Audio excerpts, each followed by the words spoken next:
আসসালামু আলাইকুম। আসিমা হাসিনা বেগম বাংলাদেশ ছেড়ে পলানের আগ দিয়া বা এর পরে বিএনপির উপরে যে মানুষের একটা আশা ভরসা আসছিল, ভরসা শেষ। কারণ যেই নেতাকর্মী বর্তমানে বিএনপির আছে, এগুলো তো সব নতুন।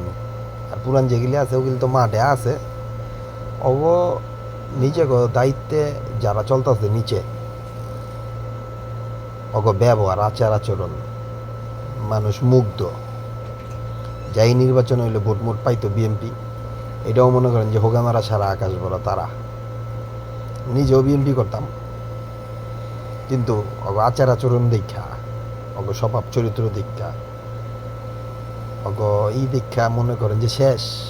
আশা ভরসা যা আছিল কিছুদিন যাবৎ হয়েছে, ভিডিও ভাইরাল হয়েছে, এক নেতাকর্মী আরেক নেতাকর্মীরে থাবর মারতেছে মঞ্চের থেকে নামনের লেগা। তারপরে দিয়া মনে করেন যে কি ব্যবহার, কি আচার আচরণ। আর বর্তমানে যে বিএনপি যে কার্যকলাপ, এইসব মনে করেন যে মানানসই না। তোরা ক্ষমতায় আউনের আগেই যা করতাস, ক্ষমতায় এলে কি করবি? মানুষ তো করে ভোট দিব, ভোটের কথা চিন্তা করা বুদ্ধি বাদ দিয়া দে। কথা বুঝিস নাই? সবাই স্বার্থর পাগল। কিন্তু তোরা ক্ষমতায় আউনের আগেই মনে কর যে এগুলি ঠিক না যা করতেছ। তখন গালাগালি আয় পরে মুখ দিয়া করতে চাই না।